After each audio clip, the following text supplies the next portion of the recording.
This is Evangelist Ron Davis, and I'm so happy to be able to share with you about the vision of the Gospel Hill Lighthouse here in Coshocton County, Ohio. Back in 1976, Jesus gave me a vision of a lighthouse that would represent Him. Yes, Jesus is the light of the world, as He Himself says in the book of John. He says, I am the light of the world. He who follows me shall not walk in darkness, but shall have the light of life. This lighthouse represents Jesus as the true lighthouse in people's lives. After the vision was given to me, many years went by. And then in 2002, August the 6th, we began to break ground here where I'm standing to build a real lighthouse that would represent Jesus Himself. In September the 21st of 2003, after 13 months of construction, we had the lighthouse standing here. I want to share with you some of the work and the expertise that went in to building the lighthouse. Would you come with me and we'll share with you the construction of the Gospel Hill Lighthouse.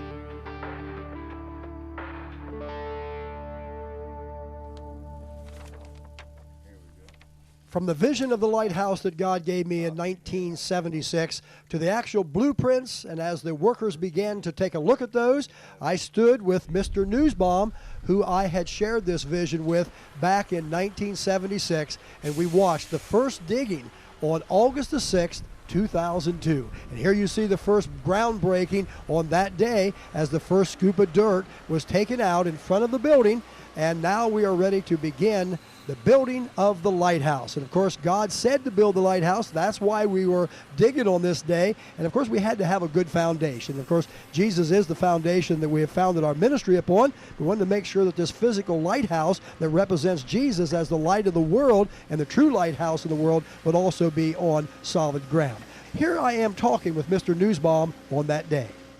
Well, here we are, and the hole is dug. I'll tell you, it's taken me a long time. I got just a little more to finish right here. There we go. And I have it all done. Thanks to Claire, we got it all done. Hey, Claire. Come here a minute, Claire.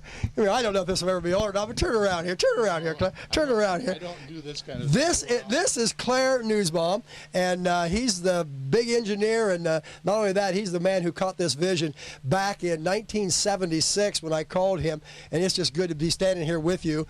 So we're in the middle of a hole that represents the foundation and the base for the lighthouse, right? Right. That's right. Got to start somewhere. That's right. We've started here. We're going to keep you going on. You'll go see more of it later. And now we're pouring the very first concrete that was, of course, in the very center of the lighthouse, and how appropriate that would be. And, of course, this would be the very foundation structural support. And then, of course, the actual foundation around the lighthouse was poured second. You can see there's a lot of reinforcement rod that had to go in. The state inspectors came almost daily to make sure we had it all in. And, of course, here's the foundation and the forms being poured as we would be able to then pour the concrete for the center pole and all the other parts of what would become the very base. And there you see the cross of the lighthouse, and here we are pouring the very first of that forms. Now the footer, of course, is under this, but now this is for the very first of the wall, so that the walls could be put up from here. And we poured the walls in 8-foot sections. That's an 8-inch wall, and the concrete, of course, had to be just right. And that's where Mr. Newsbaum came in to the picture. And then here we are pouring for the center pole. Now the center pole would become so important because everything would be taken from that point. And here you see the concrete, which had to be, of course, a very strong foundation for this pole. The concrete then being poured from there along the rest of the outward foundation, which is still structured in a parallel. There you can see it finished with the holes there for the heating ducts and the cooling ducts and all the wiring and everything to go in.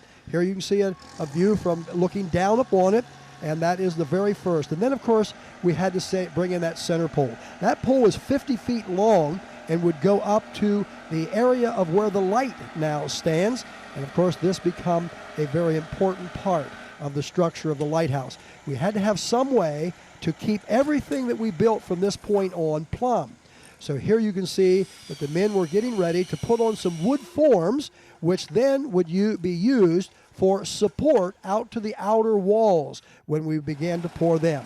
And we took a large crane to place this pole in place, a very heavy pole, as I said earlier, 50 feet long, and it'll stand, of course, on that center beam where the concrete was just poured. And as it was placed in place, it took quite a lot of work and a little time, more time than you're seeing right here, to get this actually centered where it should be and then bolted with large bolts in place. But once it was in place, then of course it had to have guy wires that would keep it plumb. So these are guy wires into large concrete pillars that was placed, 4 of those, and as you can see there are some guy wires now coming from them. There was then the forms began to be put into place. There you can see the concrete form that was on the lower part, and now you can see the wood forms that would be the inside for the walls to be poured into. These were put up in pieces on the angle that we wanted to build the lighthouse, and as you see them being put up with the crane, men then had to place them in place, and then they were all bolted. Now you can see that they're in place. Every other one of those had to be made on the site by us. We had to build them because the ones that we rented, as you can see, were of course square or rectangular. We had to make the others as they would taper, so every other one had to be tapered. This is the inside forms going up first. Now, as we use the cranes and as we use the forms to be placed there for the concrete, we found that we also then, of course, had to have dirt brought in so that we could put the scaffolding up. Right now, the foundation of the actual ground foundation wouldn't support the scaffolding and keep it as we would go up, because the scaffolding also had to go up on an angle because the lighthouse slopes in about 4 feet from the bottom circumference to the very top. Now you can see them forming the door. This is the very front door. So before the concrete could ever be poured, there had to be forming. Also, there had to be much bracing inside. Again, the center pole is what keeps everything plumb. And now, as the forms are being placed for the outside, and then, of course, as you went up, each floor or each level, we call it, had to have bracing. Much lumber was used that was, of course, taken out and, of course, not a part of the lighthouse any longer. But here you can see some of the elaborate bracing that took place, and all that was kept plumb by that center pole again. And now you can see some of the men that are working here actually getting ready to put the forms in place so that the concrete could be poured. And, of course,